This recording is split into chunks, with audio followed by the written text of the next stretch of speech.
ಅಲ್ಲ ಪಾರ್ವತಿ, ನೀನು ಯಾವತ್ತೂ ಹರೀಶ್ನ ನಾನು ಮದುವೆ ಆಗಲ್ಲ ಅಂತ ಹೇಳೇ ಇಲ್ಲ. ಹಾಗಿದ್ಮೇಲೆ ಈ ಸತ್ಯನ ಮುಚ್ಚಿಟ್ಟು ಏನು ಸಾಧಿಸ್ತಾ ಇದೆಯಾ?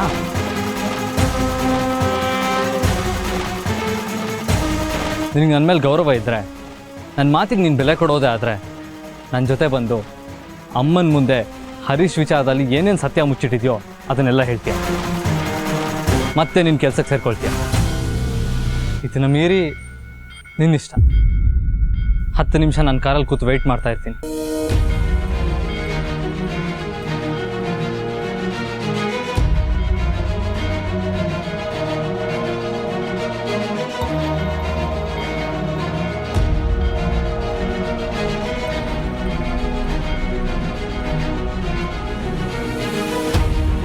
ನನ್ನ ಬದುಕಿನ ಪ್ರಶ್ನೆಗಳಿಗೆ ನೀನೇ ಉತ್ತರ ಕೊಡಬೇಕು, ನೀನೇ ದಾರಿ ತೋರಿಸ್ಬೇಕು ತಾಯಿ.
ನಿನ್ನ ಹೆಂಡತಿ ತಾಲಿ ಗಟ್ಟಿ ಇದೆ, ಆ ದೇವಿ ಕಾಪಾಡ್ಬಿಟ್ಲು.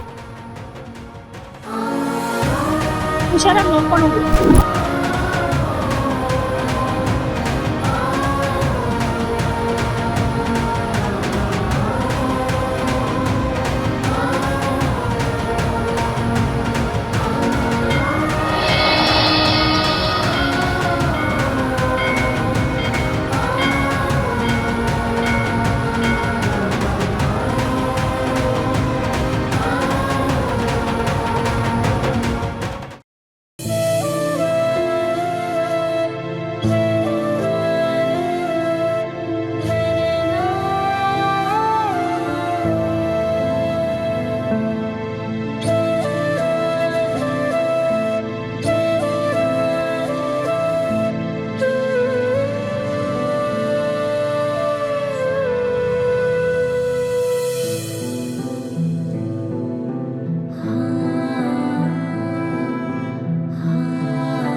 ಕುತ್ತಿಗೆಲಿದ್ದ ಭಾರನ ಇಳಿಸ್ಬಂದ್ಯಾ?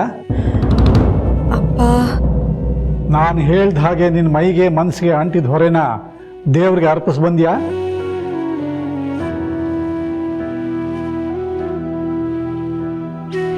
ಅವನ ನಿರ್ಧಾರಕ್ಕೆ ವಿರೋಧವಾಗಿದ್ದರೆ ಪ್ರಕೃತಿಯ ವಿಕೋಪಕ್ಕೆ ನಾಂದಿ ಹಾಡ್ದಾಗತ್ತಮ್ಮ.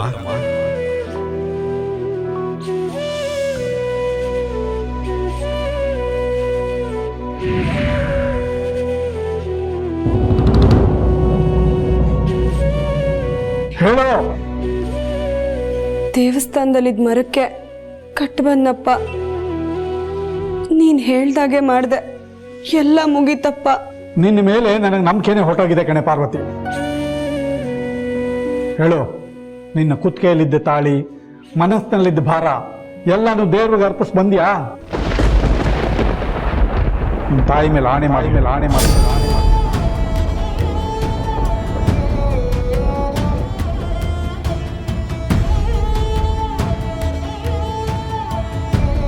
ಬಾಯಿಲಿ. ಅಮ್ಮ ಅಂದ್ರೆ ಪ್ರಾಣ ಅಲ್ವಾ ನಿನಗೆ ಪಾರ್ವತಿ? ನಿಮ್ಮ ತಾಯಿ ಮೇಲೆ ಆಣೆ ಮಾಡಿ ಹೇಳು. ಅವಳು ಮುಂದೆ ಪ್ರಮಾಣ ಮಾಡೆ ಪಾರ್ವತಿ.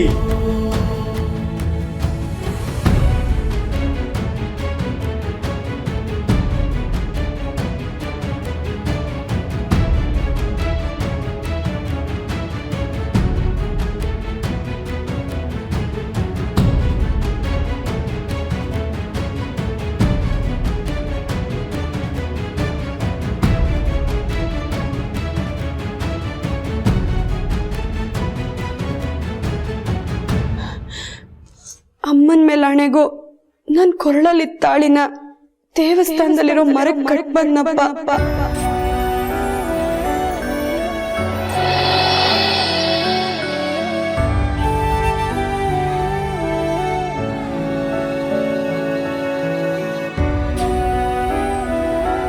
ನೀನ್ ಹೇಳ್ದಾಗೆ ಎಲ್ಲ ಮಾಡಿದೀನಪ್ಪ. ಅಮ್ಮನ ಮೇಲೆ ಆಣೆಗೂ ಎಲ್ಲ ಮುಗೀತಪ್ಪ. ಒಳ್ಳೇದು, ಎಲ್ಲ ಮುಗ್ದಿದ್ರೆ ಒಳ್ಳೇದು. ಇನ್ನು ನಾನು ನಿನ್ನನ್ನು ಇಲ್ಲಿಟ್ಕೊಳ್ಳೋದಿಲ್ಲ ಪಾರ್ವತಿ. ಇನ್ನೂ ನಿನ್ನ ಕಣ್ಣಲ್ಲಿ ಕಣ್ಣಿಟ್ಟು ಅದರಲ್ಲಿ ಇನ್ನೇನೇನು ಸತ್ಯಗಳು ಅಡಗಿವೆಯೋ ಅಂತ ತಿಳ್ಕೊಳ್ಳೋದು ಶಕ್ತಿ ನನಗಿಲ್ಲ. ನಿನ್ನನ್ನು ಊರಿಗೆ ಕಳಿಸ್ತೀನಿ. ಈ ಊರಲ್ಲಿ ಅರಸನ ಕೋಟೆಯಲ್ಲಿ ನೀನು ಯಾರಿಗೂ ಬೇಡವಾದವಳು, ಅಖಿಲಮ್ಮನವರಿಂದ ದೂರವಾದವಳು. ಇನ್ನು ನೀನು ಊರಿಗೆ ಹೋಗಿ ಹೊಸ ಬದುಕು ಕಂಡುಕೊಳ್ಳೋದೇ ಒಳ್ಳೆಯದು. ಇಷ್ಟು ದಿನ ನಿನ್ನ ಕೈ ಹಿಡಿದು ನಡೆಸೋ ಪ್ರಯತ್ನ ಮಾಡಿದೆ, ಆದರೆ ನೀನು ನನ್ನ ಕೈ ಬಿಡಿಸ್ಕೊಂಡು ನಿನ್ನ ದಾರಿ ಹುಡುಕೊಂಡಿದೀಯ. ನಿನ್ನನ್ನು ದಾರಿಗೆ ತರಬೇಕು ಅಂದರೆ ನೀನು ಹಳ್ಳಿಗೆ ಹೋಗಲೇಬೇಕು. ಈ ವಿಷಯನ ಅಖಿಲಮ್ಮನವ್ರಿಗೆ ಹೇಳಿ ಅವ್ರ ಅಪ್ಪನೆ ತೊಗೊಂಡ್ಬರ್ತೀನಿ. ನೀನು ಗಂಟು ಮುಟ್ಟೆ ಕಟ್ಕೊಂಡು ತಯಾರಾಗಿರು, ಬಸ್ ಹತ್ತಿಸ್ತೀನಿ.